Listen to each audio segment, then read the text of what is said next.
we'll go on into the story about the chloride issue. So this really is a story of who's telling the real story. Are we really hearing what's really happening with this issue? So I think it's very important that we kind of review exactly where we are. First, let's go back to the February 14th City Council meeting. And Lorraine West finally started to talk about sanitation, the sanitation district and chloride.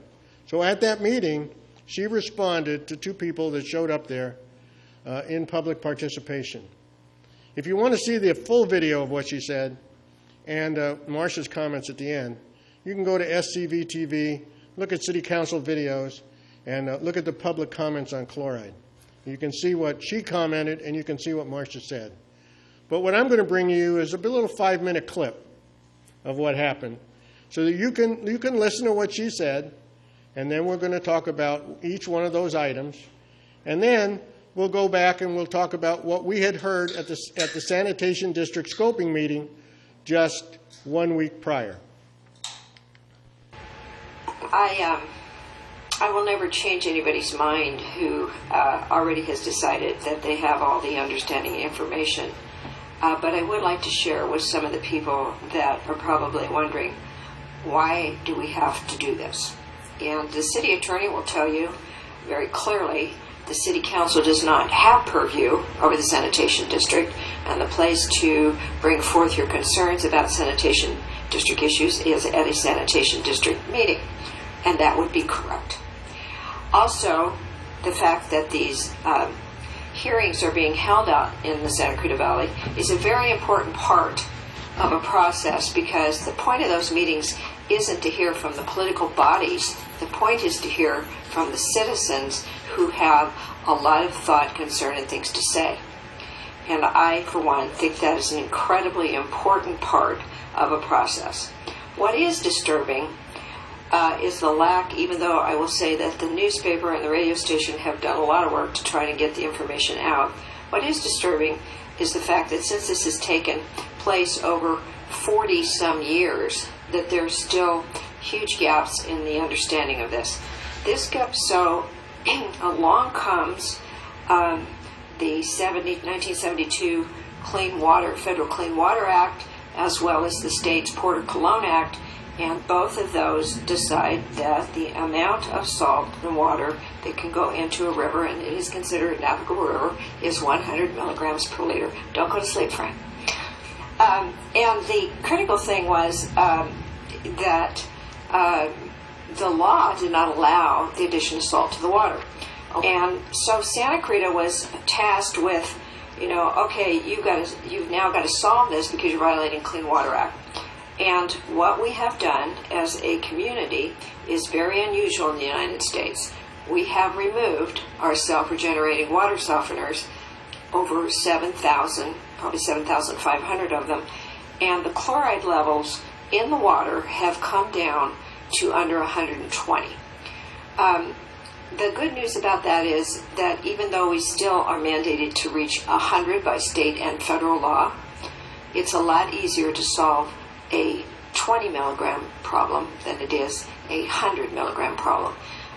The work that the Sanitation District is doing in taking input in this valley is to find out all the things that the public is concerned about and everything they can do to bring about a project that is the smallest and most cost efficient and least costly to Santa Clarita. And I think we all want exactly the same thing. Small, less expensive, no expense if possible.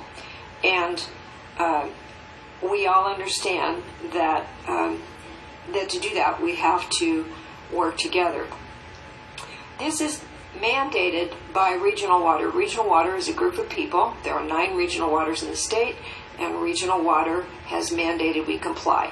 We received a notice of violation at the San District for the Santa Clarita Valley in the last few months. A notice of violation allows Regional Water to start fining you. They can fine you for not complying $10 per gallon times 20 million gallons, which equals $200 million per day. And we don't pay that. Even the sanitation district wouldn't pay it. The citizens pay it. They can automatically be fined, and that money is just automatically put on your tax bill, and it's paid.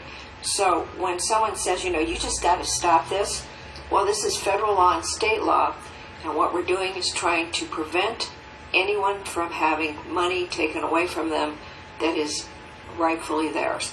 So this is a hard battle. It's been going on for a long time.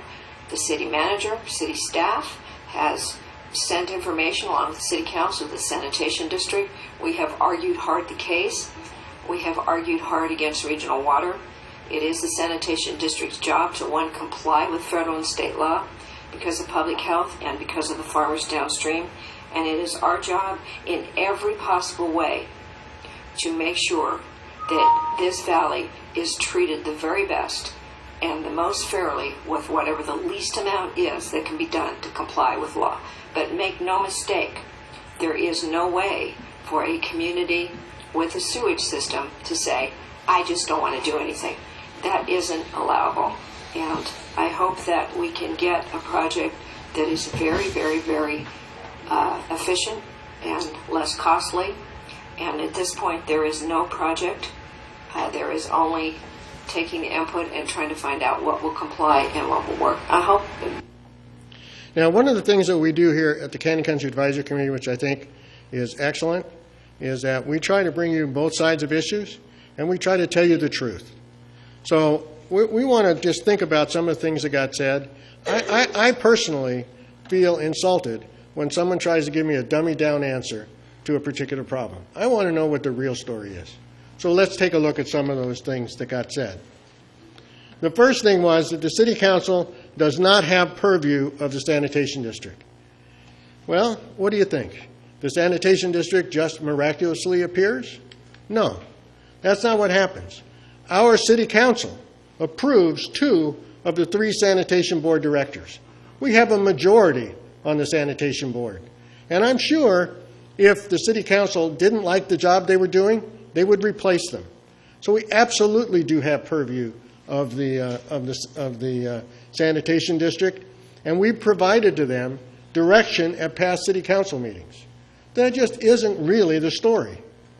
Here is the Sanitation District agenda from January 11, 2012. This is when they received a certificate that Miss Lori Ender was now going to be a member of the board because she is our mayor and she would be the presiding officer. They got that certificate from the Santa Clarita City Council. So just to make sure that everybody understands that purview means they have control over it. And if in fact they have a 2/3 majority of the board, they certainly have control of the sanitation board. The next thing is at this point there is no project. That's really interesting. Well, that's not true. We just got back a week before that from the Sanitation District meeting because the Sanitation District staff, under direction of the Sanitation District Board, sent out their notices of preparation, which is the start of the environmental impact report process on the project that they're proposing. Well, that's amazing, okay?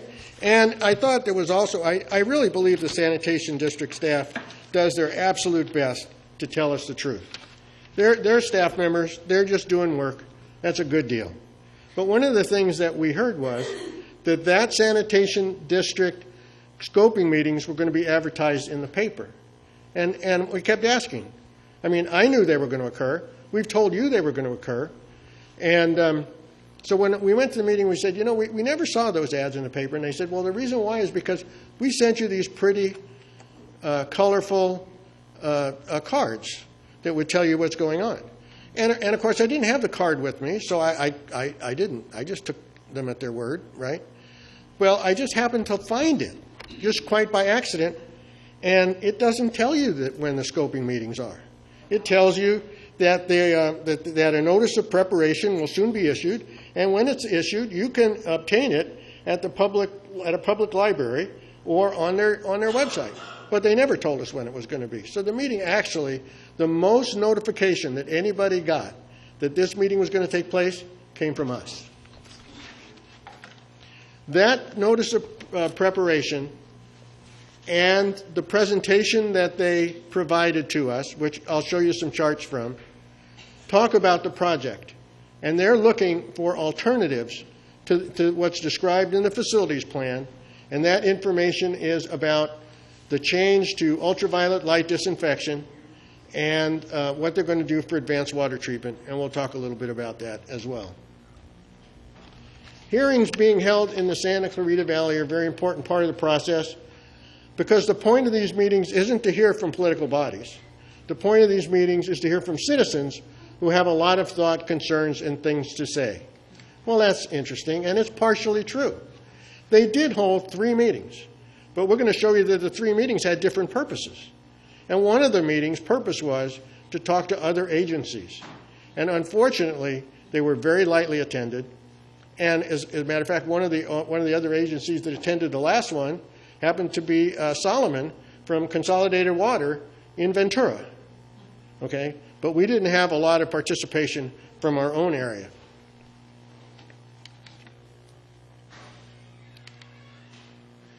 The Sanitation District is taking input in this valley to find out all the things the public has concerns about, and they can they can bring about a project as small, most cost-effective, and least costly to Santa Clarita.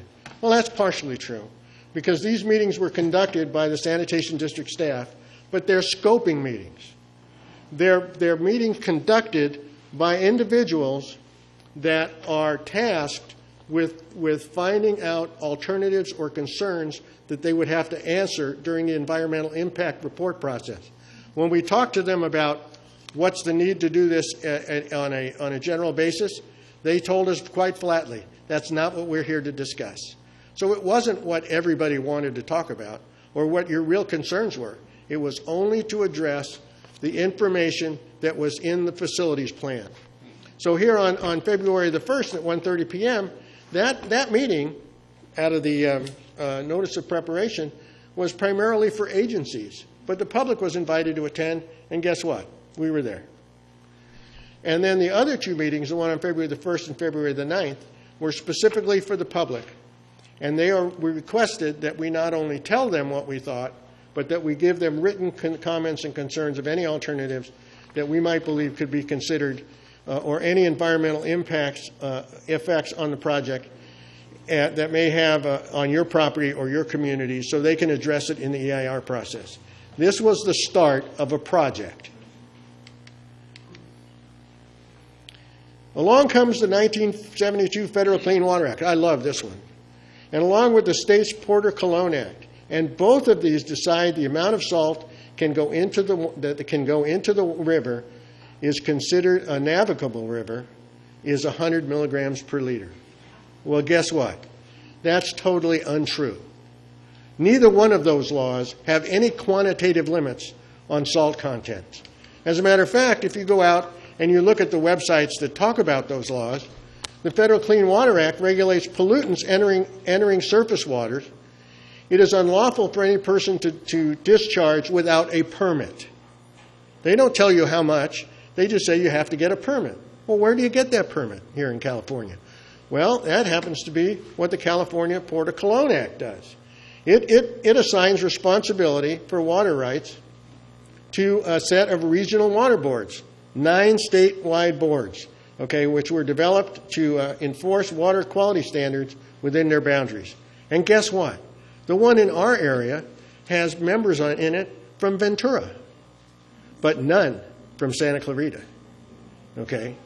And actually, Cameron Smythe, a while back, tried to put through a bill to standardize those chloride limits throughout the state, and the bill never got out of committee. So California has been delegated the permit authority for the national pollution discharge. So the law doesn't say you have to be 100 milligrams per liter. The law says you have to get a permit. And who does the permit come from? It comes from the Regional Water Board. And who's the Regional Water Board? Well, that comes from the state. And who has purview of them? The governor, because he's the person that appoints those members. So that's how we get to where we get. We are mandated, well, I already said that that wasn't true.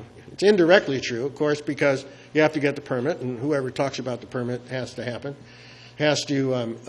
go to the Regional Water Board. But it's interesting. The reason why we were talking about 100 milligrams per liter was because of Ventura avocado and strawberry farmers who claim chloride is damaging their crops.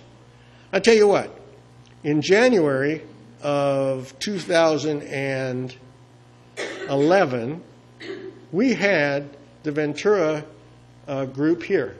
We had the Water Board along with Rob Roy, their attorney, and they made a presentation to us. And they told us what was going on.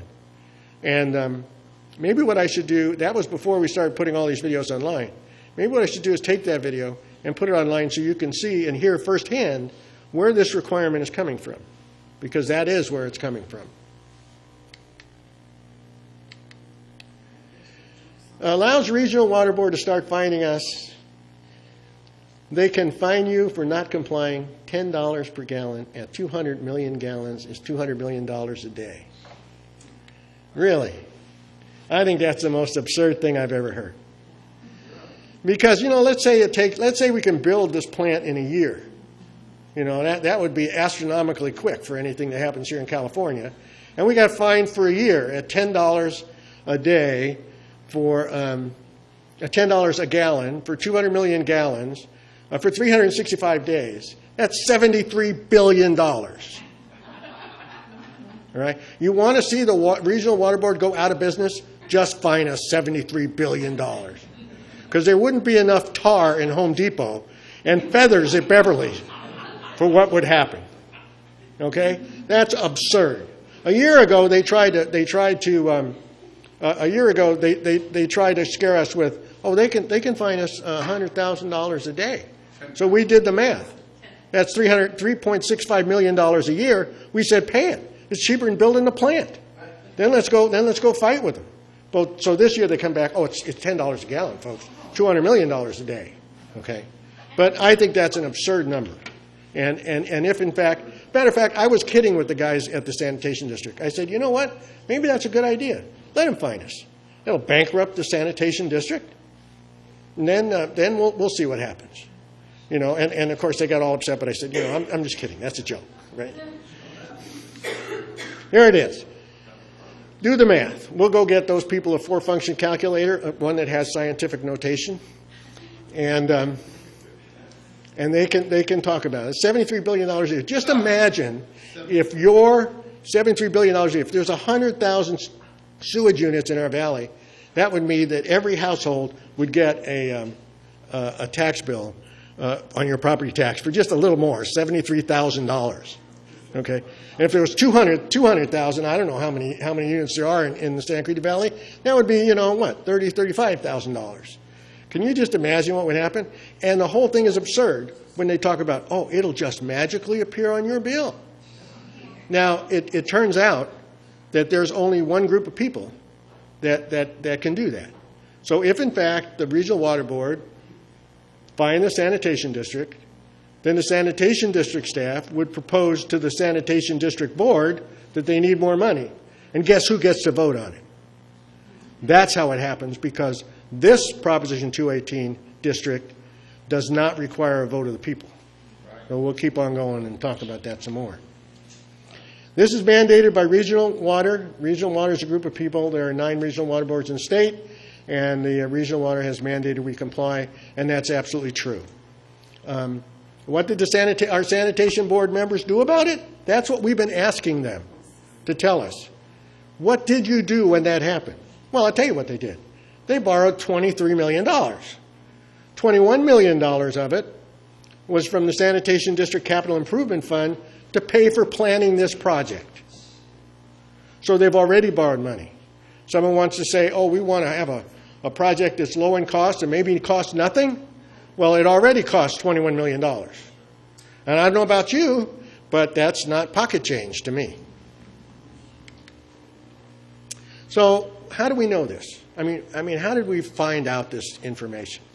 Well, we attended the sanitation district staff presentations. I got to tell you what, the guys did a great job of trying to tell us the truth.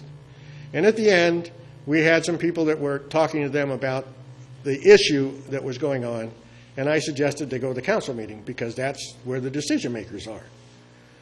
But I fired up my video camera, and I promised not to put them on YouTube, and grabbed a few charts because I want you to see that I'm telling you the truth. These are charts that they presented during those meetings. Regional water set a limit of 100 milligrams per liter for chloride and compliance deadlines. That's true. Saugus and Valencia water reclamation plants do not meet legal chloride limits. That one of the reasons is because the limits for our navigable river, I don't even want to get started on the fact that, okay, is that one of the reasons for this is that they don't measure the output at the county line, because if they measure the output of the county line, right now we would be under 100 milligrams per liter because the water is mixed with the Piru Creek water. These limits are set at the output of the water treatment plant. Okay? So that was one of the questions we asked. And yes, the Regional Water Board has issued a notice of violation. That's also true. And now here's the real truth. The Santa Clarita Valley Sanitation District must comply with the limit or face substantial fines. So the fines go to the district then has to ask for money to the board, then the board has to approve it so that you get a $35 or $73,000 addition on your tax bill. This is it's a little hard to read, but this is the timing of what's happening in the project that's not a project. We had the release up here of the notice of preparation.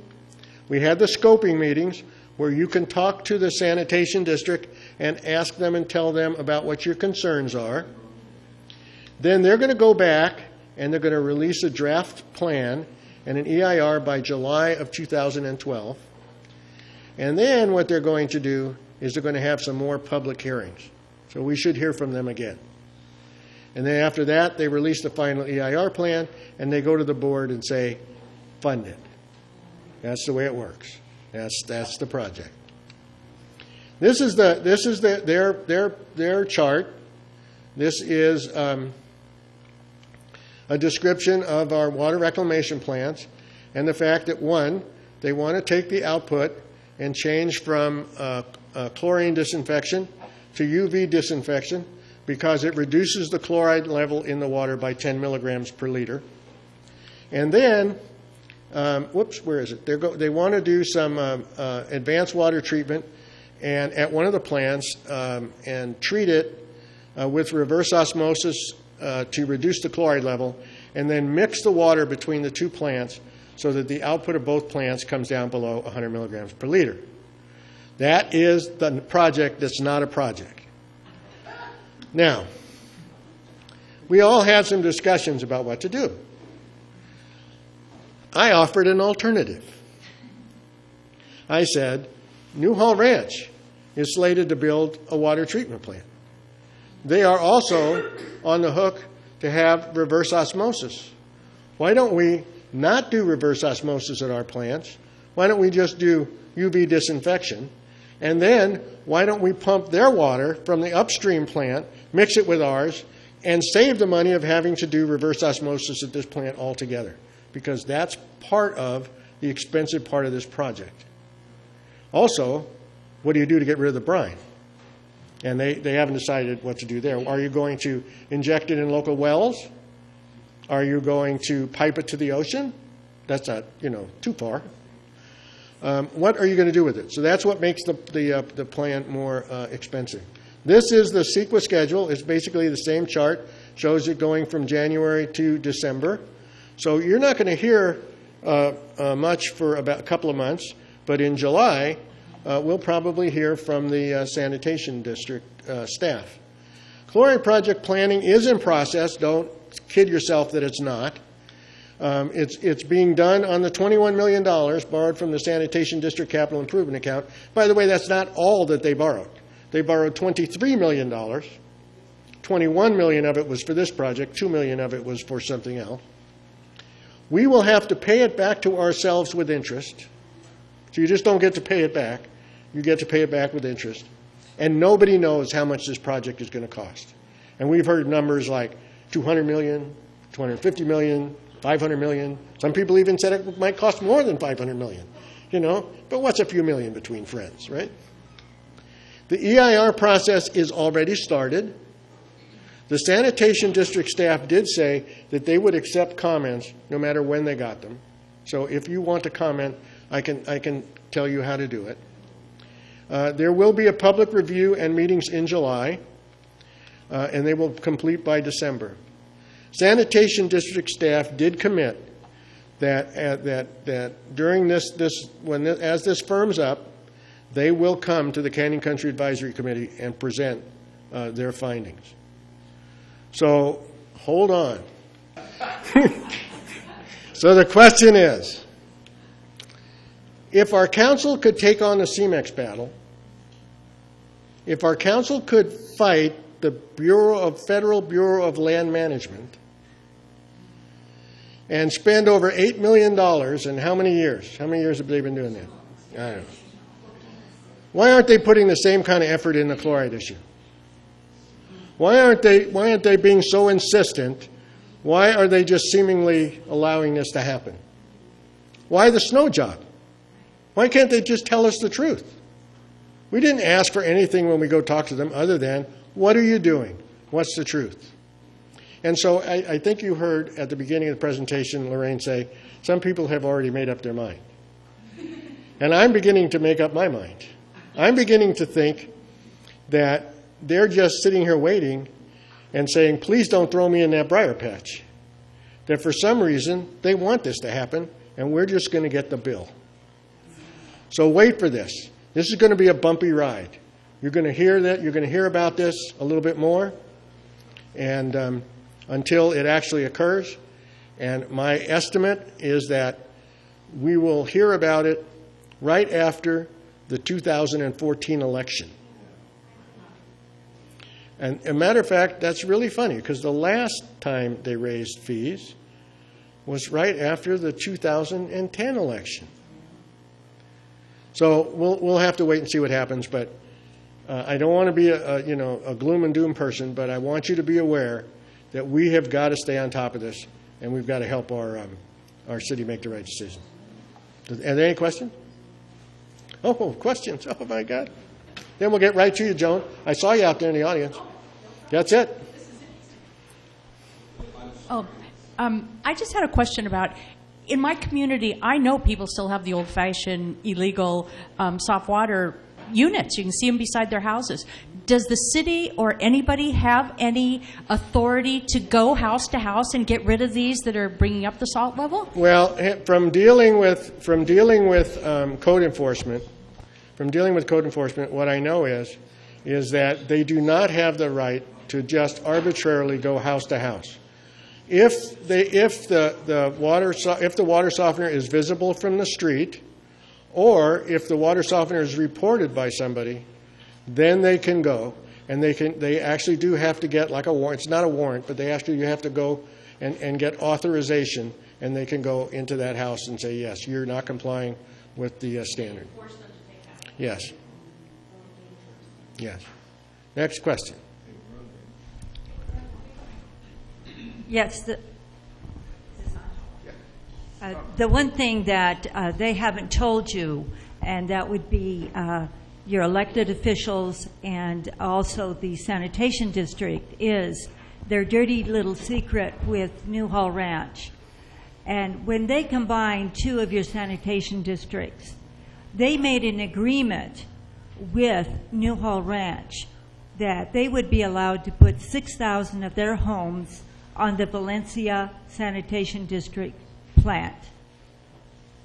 Now, they have already approved, and I'm on the board of SCOPE. We have been commenting on this extensively.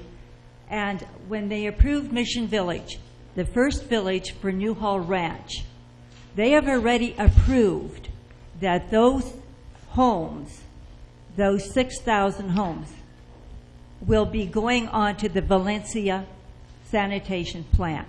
That's why. And that was approved, and it was approved with the salt from the plant that you're going to be paying for will be put into oil wells on the property.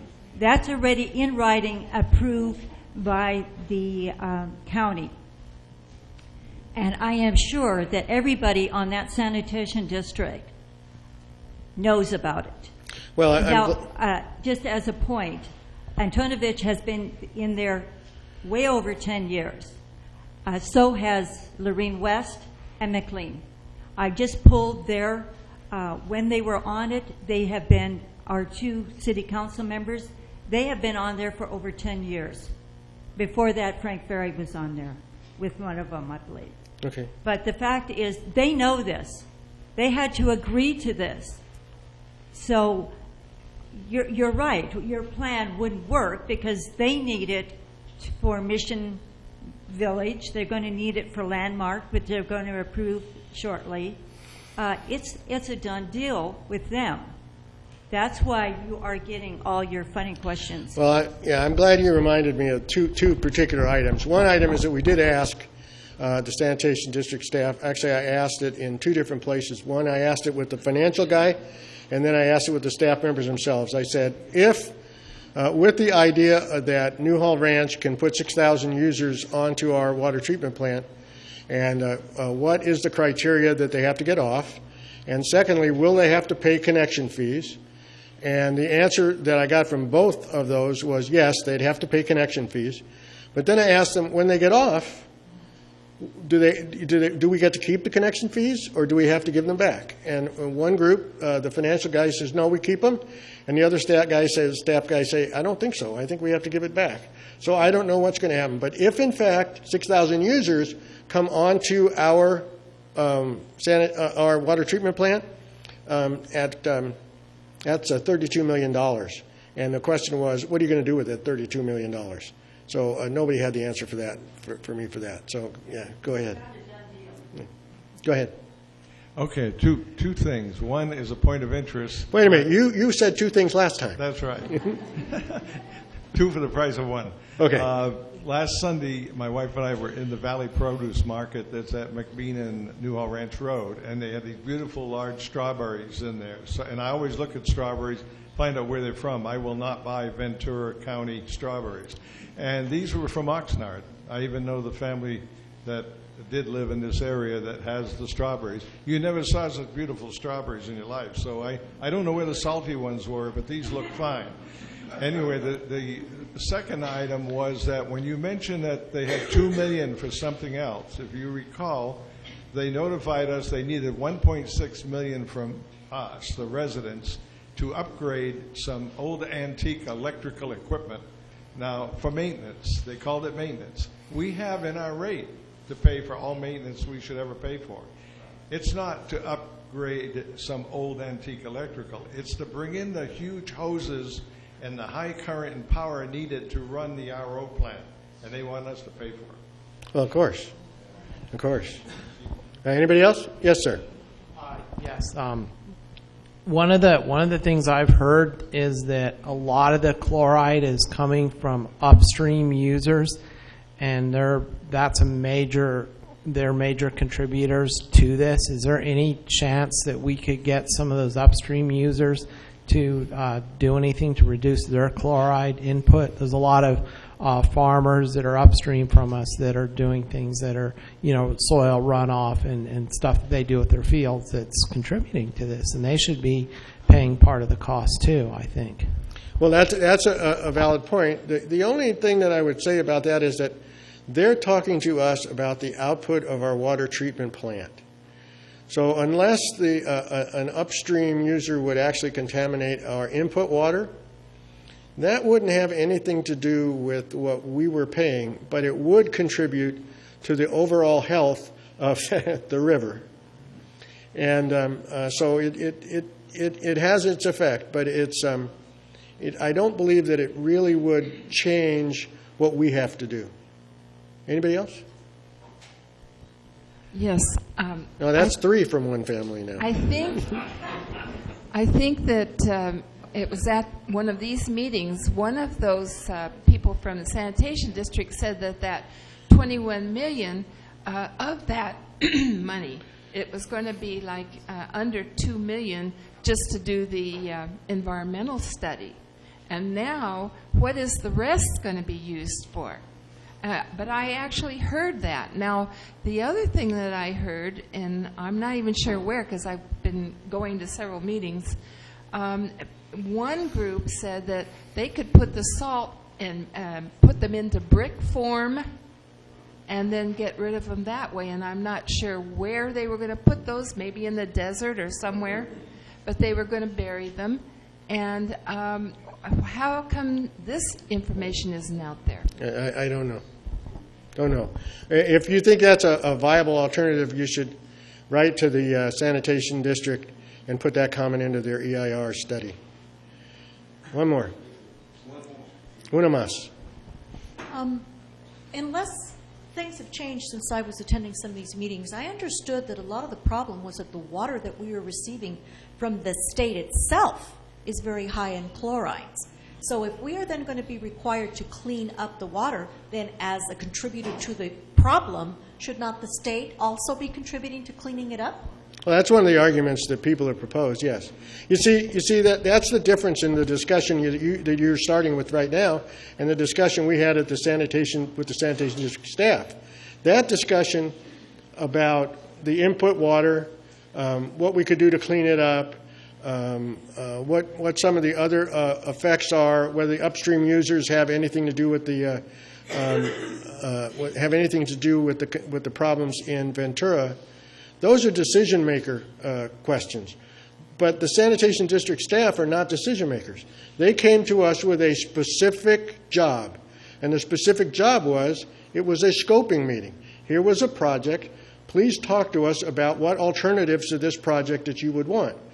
And so, in reality, the only place to go is either to go to go to the sanitation district meeting, which is held in Whittier. And being that it's in Whittier, I just thought I'd throw in just this little part.